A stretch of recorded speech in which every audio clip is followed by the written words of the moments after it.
நம்ம இன்றைக்கி பார்க்க போகிற ஸ்டிச் வந்துட்டு ஜிக்ஸாக் ஸ்டிச்சு. ஓகேங்களா? ஜிக்ஸாக் ஸ்டிச்சு வந்து போடுறதுக்கு நமக்கு வந்து நார்மல் ஜரி த்ரெட்டு யூஸ் பண்ண போகிற நீடில், அந்த திக்கான நீடில் இருக்கும் இல்லையா, அந்த நீடில் இது மட்டும்தான் இப்போ தேவைப்படும். இப்போ வந்து ஜரியை ஆஸ் யூஷுவல்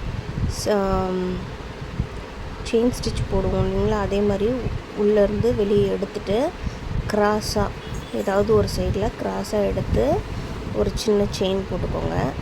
அதுலேருந்து எடுத்து ஆப்போசிட் டைரெக்ஷனில் ஒரு க்ராஸில் போய் ஒரு செயின் போட்டுக்கோங்க. அதே மாதிரி ஆப்போசிட் டைரெக்ஷன், அதுக்கு ஆப்போசிட் டைரெக்ஷன், அந்த மாதிரி ஒரு மாதிரி ஜிக்ஸாக்காக வளைவாக வந்து நீங்கள் போட்டு வந்தீங்க அப்படின்னா வந்து இந்த ஸ்டிச் வந்து ஃபார்ம் ஆகி வரும்.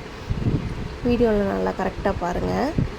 நான் ஒரு ஆப்போசிட்டில் போட்டுட்டு அடுத்த ஆப்போசிட் எடுத்துகிட்டு வருவேன். நீங்கள் வந்து ஸ்டார்டிங் வந்து பெரிய பெரிய செயினாக போட்டு நீங்கள் ப்ராக்டிஸ் பண்ணிக்கோங்க. எங்களுக்கு வந்து ப்ராக்டிஸ் ஆனதால் நான் உங்களுக்கு சின்ன சின்னதாக போட்டு காமிக்கிறேன். இன்னும் நெருக்கமாக போடணும். ஓகேங்களா? இந்த ஜிக்ஸாக் ஸ்டிச் வந்து மோஸ்ட்லாக எங்கே வந்து யூஸ் ஆகும் அப்படின்னு பார்த்தீங்கன்னா வந்துட்டு, நீங்கள் இப்போ எம்போஸ்டு பீட் ஒர்க்கு இல்லை ஃபில்லிங் ஒர்க்கு அந்த மாதிரிலாம் பண்ணுறப்போ நம்ம த்ரெட்டை லாக் பண்ணுறதுக்காக இந்த த்ரெட்டை வந்து ஃபிக்ஸ் பண்ணிவிட்டு அதுக்கு மேலே இந்த ஸ்டிச்சை போட்டு நம்ம லாக் பண்ணுவோம்.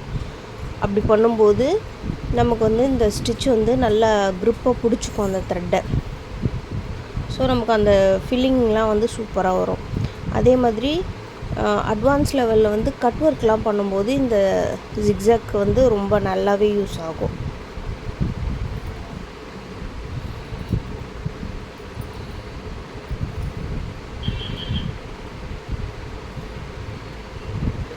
எப்பவுமே வந்து ஒரே டைரெக்ஷனில் நீடில் யூஸ் பண்ணுங்கள். அதுதான் உங்களுக்கு பெட்டர். நீங்கள் வந்து உங்களுக்கு வாட்டமாக இருக்குதுன்னு நீங்கள் திருப்பி யூஸ் பண்ணிங்க அப்படின்னா வந்து செயின் வந்து முறுக்கிக்கிட்டு அழகாகவே தெரியாது. இது பாருங்கள், கரெக்டாக ஒரே லெவலில் ஒரே பேட்டர்னில் கரெக்டாக ஹோல் வந்து அழகாக வந்து ஸ்டிச் தெரியுது இல்லையா, அதே மாதிரி ஸ்டிச் தெரியணும். இப்போ நம்ம என்ன பண்ண போகிறோம்னா, நம்ம வந்து எண்ட் நாட் போட்டு முடிச்சுக்க போகிறோம். ஆஸ் யூஷுவல் ஒரு செயின் எடுத்துகிட்டு புது செயின் உள்ளேருந்து எடுத்து புது செயின் உள்ளே விட்டு பழைய செயினை பிடிச்சிக்கிட்டு புது செயினை உள்ளே இழுத்தோம் அப்படின்னா செயின் லாக் ஆகிக்கும்.